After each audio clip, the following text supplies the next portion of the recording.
Om Shanti Shanti Shanti. Finally, when we understand that desire is actually redundant and that is actually a hindrance, then you can become desireless. But until you understand you have so many desires.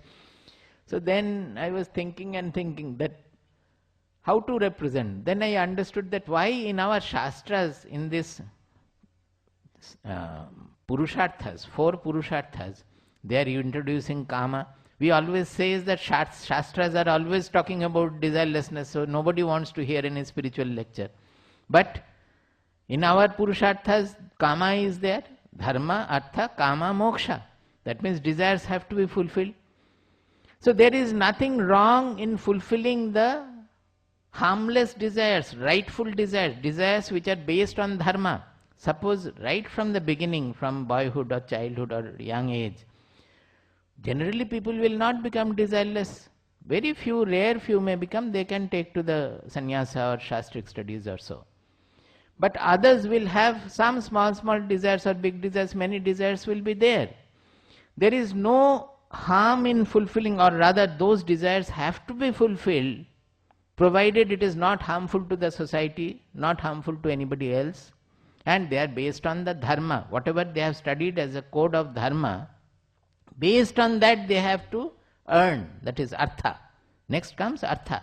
They are not delinked, they are all integrated, all the 4 are integrated. We cannot delink one from the other.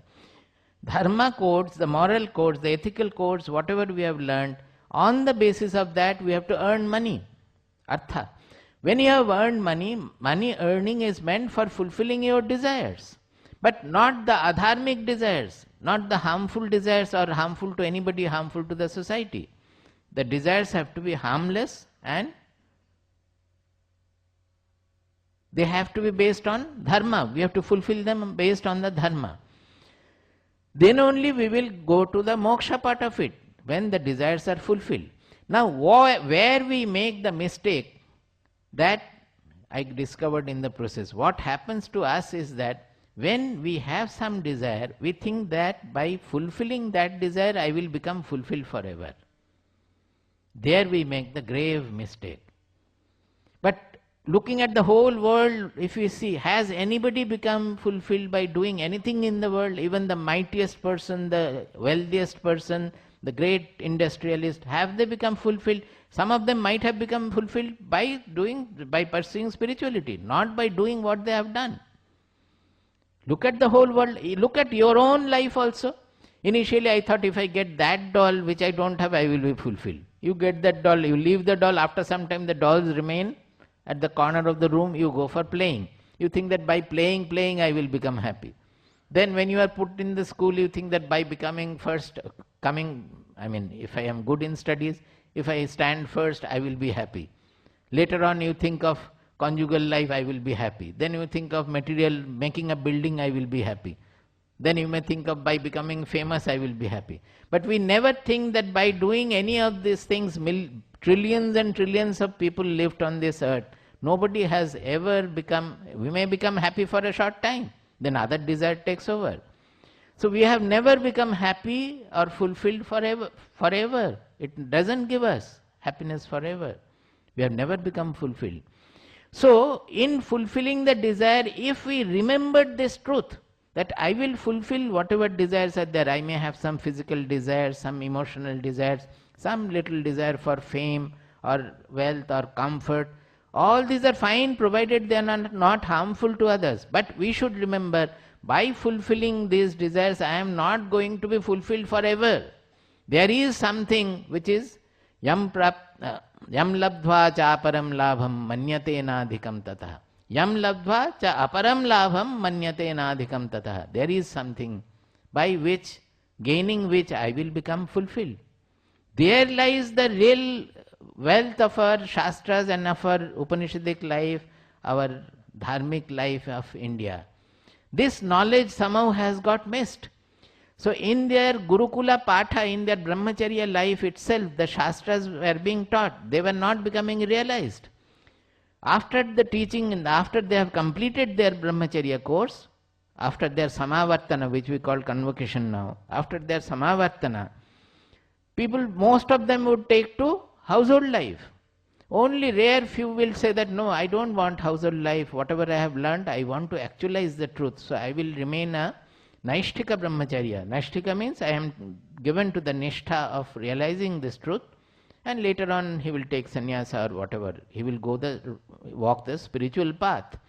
The others used to enter the household. Some of them were princes who would go and rule the kingdom also with this knowledge, whatever they have learned.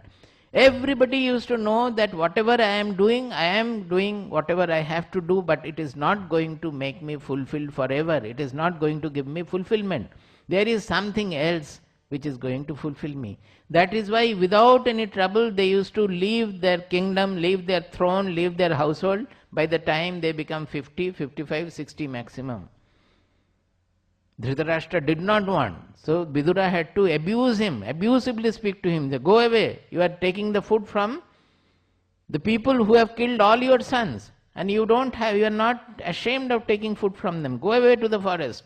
You have not left even now. He became old. So the Vanaprastha was a regular practice, because they knew that this life, whatever they used to live the life very well, but then also they will not be fulfilled by that. They have to leave and go. But if we fulfill our desires with this knowledge that nothing is going to fulfill me forever, there is something beyond which will fulfill me, then you will find a magic happens to our life. We can outlive all our desires. Suppose we live a desireful behavior or desirous life, by knowing that it is not going to fulfill me forever, you will live the life very well, satisfying everybody, and you will soon outlive that also. Money, if you know that money is never going to fulfill me, because we are becoming slave to the situation that we are losing the game. If you know that the money is never going to fulfill me, you have enough need, then you have money if it comes because of your industry and all. You go on giving the money to others and fulfilling others, you will find that by giving, your mind is getting more and more fulfilled. And very soon you will outlive money. I don't need any more. I have to walk off. I have to go here and there. You will walk off. Any desire, be it money, wealth, comfort, sex, anything. Sex also, the sexual life will be properly lived. And you will very soon you will find that the mind is no more haunted by any sexual desire at all. Provided we live with the knowledge that, yes, this is a part of my life, I have some desires, I will fulfill them, but by that I am not going to be fulfilled forever. That is what Shaunaka did. That is why he is called Mahashala. He was a great householder. He did everything. He did all the jagas, yajnas, everything. He gifted profusely after the yajnas. That becoming pauper, they would gift everything they had. Like that, when they live, they will not become slave to any of the worldly things. That is the meaning of freed from worldliness, Mundaka, freed from worldliness. That is how Shaunaka lived. That is why he said, Shaunako havai mahashalaha. He was a great householder because he lived a life where household life became fulfilling, and he wanted the complete fulfillment by knowing the truth. He went to Angiras and asked this. So on this question, the whole Mundakopanishad is based. Tasmai saho vacha dve vidye veditavye itihasma yad brahma vido vadanti parachaiva paracha. Hearing his way of approach, seeing the way Shaunaka approached and the way he put forward his enquiry, Angiras did not have any doubt at all. So the lesson starts right there. And maybe Shaunaka was known to be a great householder. He has already said great householder. That means Angiras might have known about him also. How good he was, how honest he was, everything was known. So immediately he starts, but with a statement that Dve vidye veditavye. Veditavye, it is very important. We often miss it. There are two kinds of learnings, two vidyas are there. Both have to be learnt. What are they? Iti hasma yad brahma vido vadanti. Those who are knower of the supreme truth, they say that both the learnings have to be undergone. Para cha eva apara. Para means the superior or the supreme knowledge, and apara means the inferior knowledge. But both have to be learned. This is where some important explanation is needed, because generally we miss that all other vidyas are apara, only self-knowledge is superior. There is some meaning in ve vidye, vedita ve, both have to be known. And in that apara, he has included everything.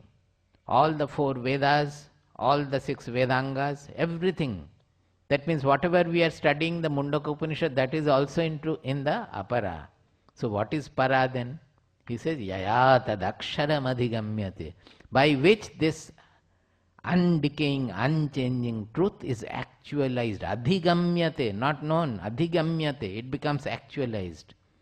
That is the only para. So the learning of the Upanishads also is not in the para, it is in the apara.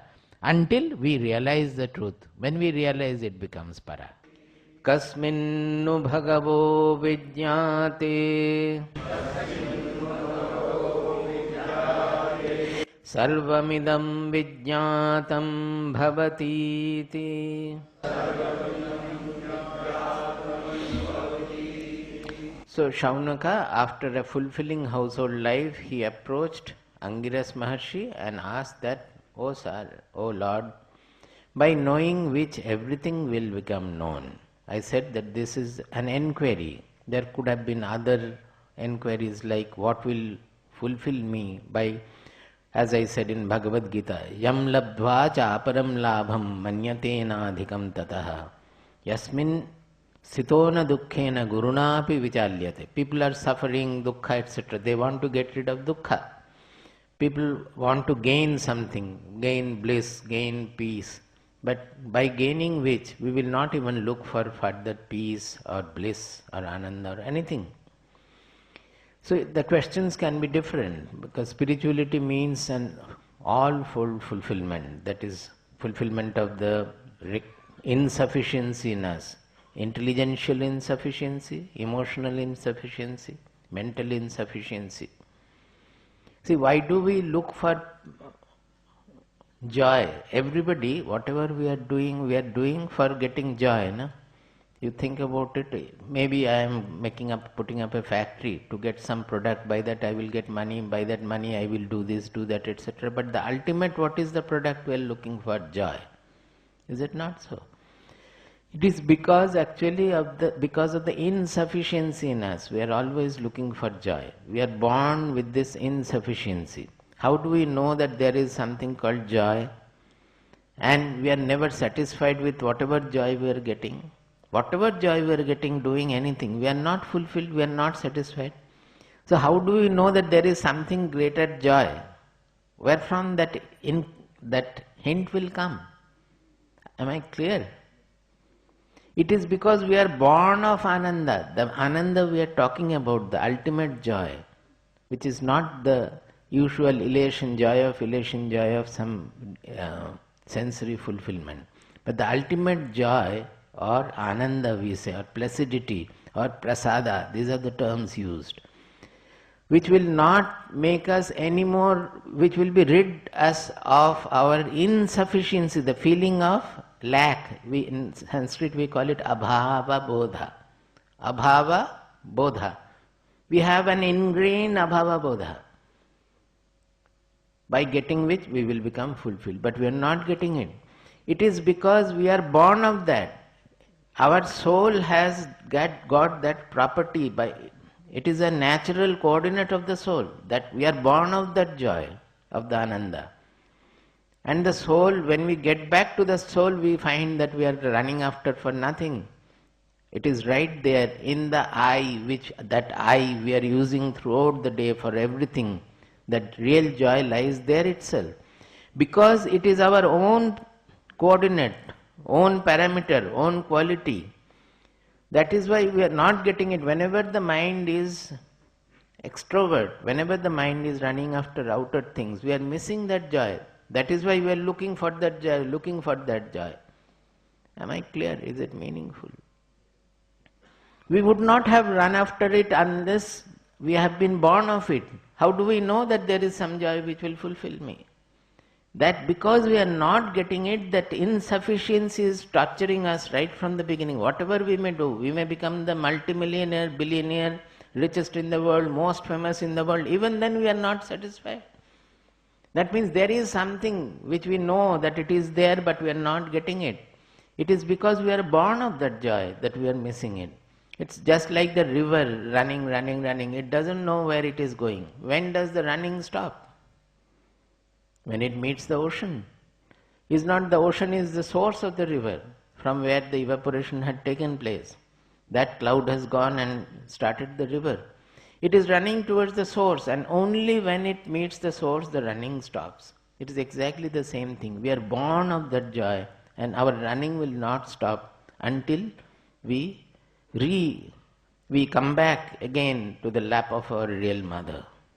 So, whether it is enquiry or whether it is unfulfillment of the emotional lack of fulfillment or mental desire, whatever it is, the question is the same after the same ultimate truth. Tasmai saho vacha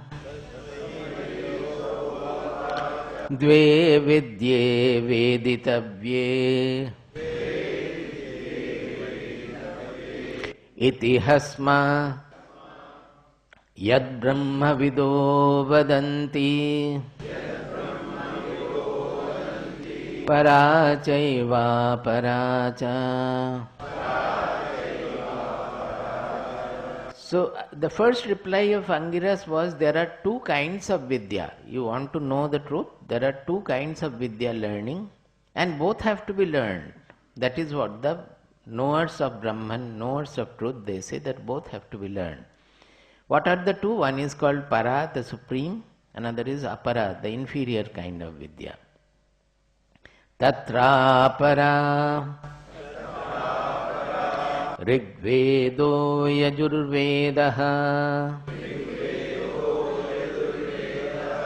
Samavedo Atharvavedaha Shiksha Kalpo Vyakaranam Niruktam Chando Jyotishamiti. He said that first I will tell you about the apara vidya, the inferior, which has to be also learned. What is that? Rigvedaha, Yajurvedaha, Samavedaha, Atharvavedaha. So all the four Vedas are included in this knowledge, but they are all the inferior knowledge. And you know that this Mundakopanishad belongs to, as I said, Atharva Veda. So that also is inferior knowledge. Then what are the other things here? Shiksha, Kalpaha, Vyakaranam, Niruktam, Chandaha, Jyotisham iti. These are the six, they are called Vedangas. Vedanga, Anga means limbs. The limbs of the Vedas. That is, Vedas are abstruse, abstract, and they have lot of contradictions in it, lot of various ways of explaining things. So unless we have an elementary training in it, we will not be able to understand what the Vedas speak about.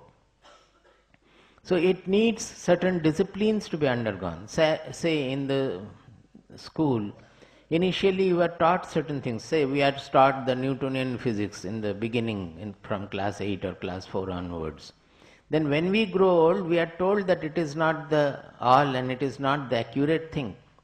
But Einsteinian mechanics is the still more advanced. We are taught that. Then you go further, then you are given relativistic quantum electrodynamics. It goes on advancing. Now if somebody says that if this is not the ultimate truth, why not teach us the relativistic quantum electrodynamics right from class 4 or class 8? Is it possible? Unless you go through the step You cannot get on to the highest level. So in any learning there is a step-by-step method.